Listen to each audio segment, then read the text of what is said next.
Pemirsa, sepulangnya ke tanah air akhir tahun lalu, mantan pentolan FPI Rizik Syihab menjadi pesakitan gara-gara 3 kasus yang menjeratnya.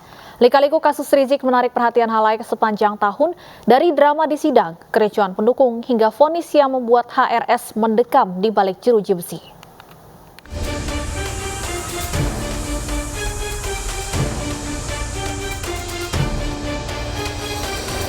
Awal tahun 2021, Rizik Syihab resmi menyandang status tersangka dalam 3 kasus berbeda, buntut rangkaian peristiwa sekembalinya mantan imam besar FPI itu ke Indonesia sejak November 2020. Rizik ditetapkan tersangka dalam kasus kerumunan di Petamburan, gegara menggelar acara maulid sekaligus pernikahan putrinya. Lalu tersangka kerumunan di Megamendung karena kunjungannya ke pesantren Alam Agrokultural Markas Syariah membuat pendukungnya berkerumun dan banyak yang tak mengenakan masker. Terakhir, Rizik menjadi tersangka dalam perkara swab tes di Rumah Sakit Umi. Rumah Sakit Umi dan Rizik dianggap menghalangi atau menghambat penanganan wabah penyakit menular karena tidak mau merilis hasil tes swab dan menolak jalani tes swab ulang dari Satgas.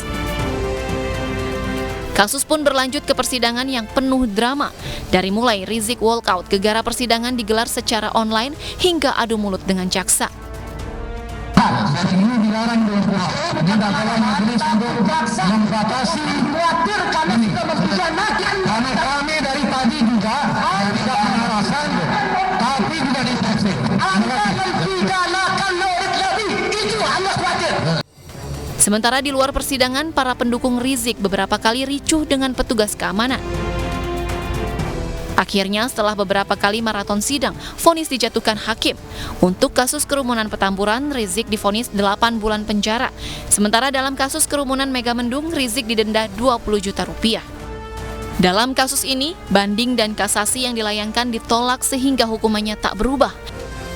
Sementara hukuman terberat dijatuhkan hakim pada kasus swab tes Rumah Sakit Umi. Menjatuhkan pidana kepada terdakwa oleh karena itu dengan pidana penjara selama 4 tahun. Vonis 4 tahun penjara lebih rendah dari tuntutan jaksa, yaitu 6 tahun penjara. Namun setelah proses banding dan kasasi, akhirnya hukuman Rizik dipotong 2 tahun oleh Mahkamah Agung. Pertimbangan majelis karena Rizik hanya membuat keonaran di masyarakat dan media massa, namun tidak ada korban jiwa, fisik atau harta benda sehingga hukumannya patut dikurangi. Walau hukuman sudah dikurangi, Rizik masih mengincar bebas murni sehingga tim advokasinya tetap mengajukan peninjauan kembali kepada MA. Sementara itu, kasus penembakan di luar hukum yang menewaskan 6 laskar FPI oleh polisi atau unlawful killing menimbulkan sederet kontroversi dan kontradiksi selama 2021. Mulai dari motif peristiwa penembakan, proses pengungkapan hingga penegakan hak asasi manusia.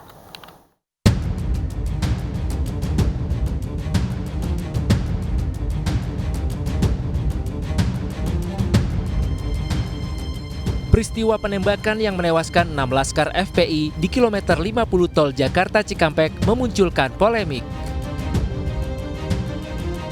Adanya perbedaan versi dan klaim antara polisi dan FPI akhirnya memunculkan pembentukan tim fakta independen. Pada Januari 2021, tim Komnas HAM merekomendasikan mengusut lebih lanjut kepemilikan senjata api yang diduga digunakan oleh laskar FPI. Namun Komnas HAM juga meminta proses penegakan hukum yang akuntabel, objektif, dan transparan sesuai dengan standar hak asasi manusia. Atas rekomendasi Komnas HAM dan desakan berbagai pihak, polisi menetapkan 3 anggotanya sebagai tersangka dalam kasus unlawful killing, penembakan yang menewaskan 6 laskar FPI. Namun 1 tersangka polisi dinyatakan meninggal dunia. Di tengah bergulirnya kasus ini, tim pengawal peristiwa pembunuhan TP36 Laskar FPI terus mendesak agar kasus ini diusut tuntas. Tim TP3 bahkan mendesak Presiden Joko Widodo dan Menko Polhukam Mahfud MD untuk mengawal kasus ini. Itu cukup dikatakan perkaranya gugur sesuai dengan ketentuan undang-undang, bahwa tersangka yang sudah meninggal perkaranya gugur. Cukup, selesai perkaranya gugur. Lalu siapa yang membunuh orang ini? Kita buka di pengadilan. Nah, kita minta ke TP3 atau siapapun yang punya bukti-bukti lain, kemukakan di proses persidangan itu. Sampaikan melalui Komnas HAM kalau ragu terhadap polisi atau kejaksaan, sampaikan di sana. Pada Oktober 2021, Pengadilan Negeri Jakarta Selatan menggelar sidang perdana kasus unlawful killing atau pembunuhan di luar hukum terhadap 6 laskar FPI. 2 anggota polisi dari Polda Metro Jaya, Bribtu Fikri Ramadan dan Ibda Yusmin duduk sebagai tersangka. Hingga kini proses hukum perkara unlawful killing masih berjalan. Tim Liputan iNews melaporkan.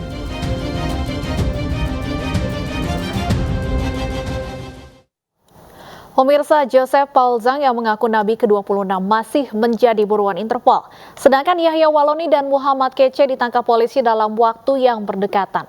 Keduanya sama-sama terjerat kasus dugaan penistaan agama.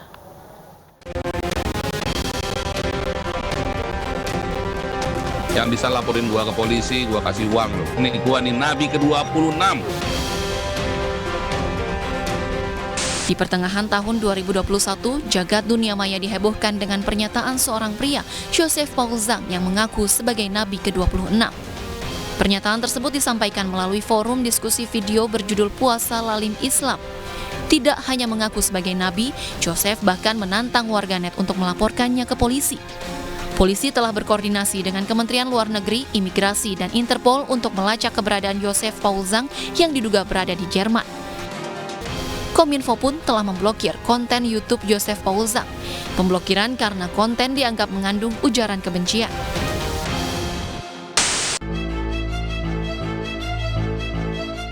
Selain itu, Muhammad Kasman alias Muhammad Kece ditangkap di persawahan Desa Dalung, Kuta Utara, Bali.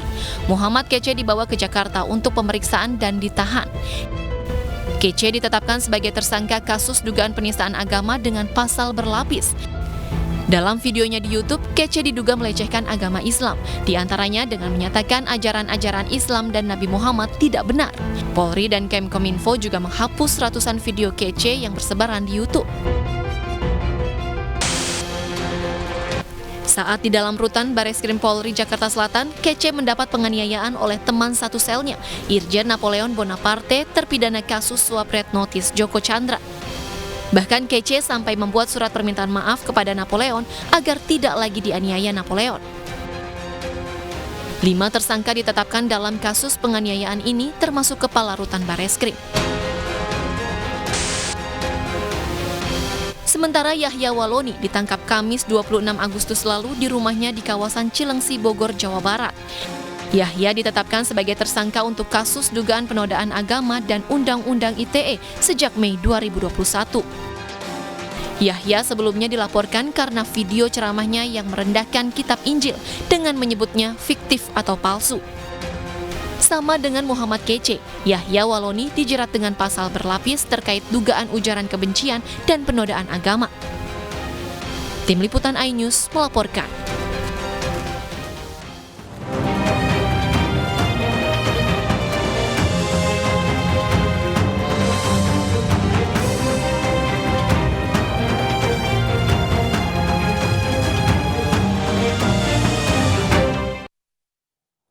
Presiden Joko Widodo meresmikan pembangunan Rumah Sakit Internasional Bali di kawasan wisata Sanur, Denpasar.